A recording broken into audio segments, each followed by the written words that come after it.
Alright, now first we're going to start off with some of the Aesops in the show. Now, the first few episodes, first and foremost, they did have a lot of building up. Like, notice in the first episode, everyone was friends with Twilight Sparkle, but not everyone was necessarily friends with each other yet. That's why you had, like, Glenda the Griffin the Brush Off, which was basically establishing that bond between Pinkie Pie and Rainbow Dash. This is why you had the sleepover episode. Most people say that's the weakest episode, but when you think about it, it actually ends up being a stronger one because you need that type of friendship building experiences between Applejack and Rarity, two very different fillies. And you had, what was it? Okay. Well, those are two examples of basically how they build friendship. And then let's talk about the Aesops now. Who knows where this clip is from? Yep, Call It a Cutie. Someone's been studying. Basically, puberty is a bitch. As a woman, I can say that. As a man, I can also say that. Small middle schoolers can say that. Yeah, pretty much anyone who's been through middle school knows what that's Everybody like. here. Yeah. Everybody here. But it's a really successful statement on growing your boobs or getting your period. But also, besides just getting your cutie mark, which is your rite of passage in their society, it also has a lot of correlation with the quarter-life crisis. I say that because you also have to find out what are you going to do with your life, which is something that people in their 20s go through. It's something that, as a 25-year-old, I kind of am going through.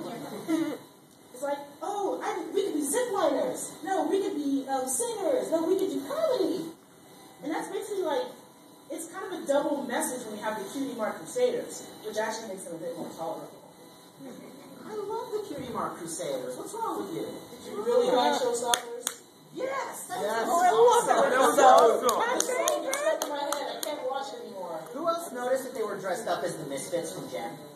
Okay, I like Jim. Outrageous! Really outrageous. That's truly, truly, truly outrageous. Oh, who's watching it on Hub right now? Yeah.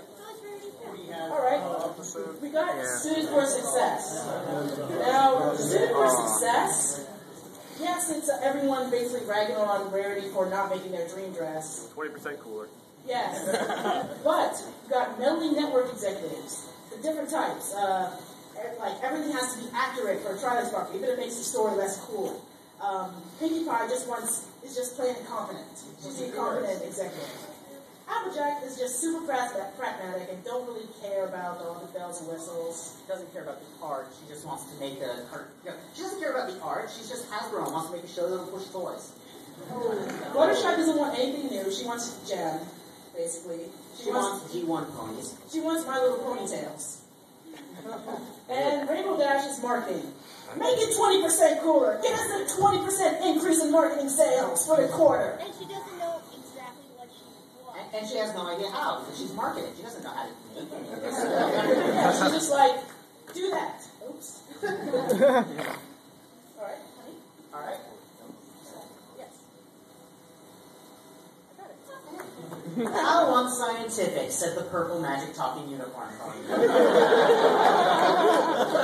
A lot of people got upset about this episode as being anti-science because Twilight Sparkle keeps getting beaten up for being skeptical, and in the end she has to accept there are things that she can't explain. I have to admit, I was one of those people at one point. And then you explained this. I see it a little differently. It honestly was probably intended to be anti-science, but it's pretty easy to use this to actually teach a lesson about science. Because Twilight Sparkle isn't being skeptical in this episode. She's being closed-minded, and there's a difference.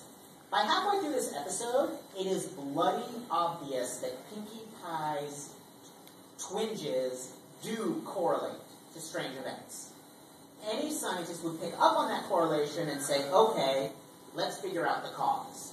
Twilight Sparkle rejects that there's a correlation. She insists that she's trying to prove that what's there isn't there, as opposed to trying to figure out why it's there. Now, for a real scientist, you would say, okay, something is going on and I don't understand what. That doesn't mean I have to listen to the crazy person's explanation. she can, let me give you an example. In real life, people get physical twinges before storms. This is a fact. This is proven scientific fact. It's not magic. Before a storm, the air pressure changes. Some people have a physiological response to that change in air pressure.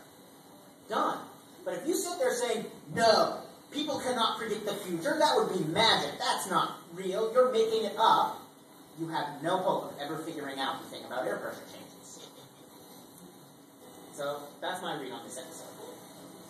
And now we get to Dog and Pony Show. Be a bitch and get what you want. Or the tacked-on lesson is, just because someone seems prissy doesn't mean he can't take care of himself. That whole lesson of that episode just seemed very forced. Like they couldn't really tack on a direct moral lesson for the viewers. And basically people took this episode as proof that Rarity's, that's not like her, bitch, and racist because of the Zebra thing.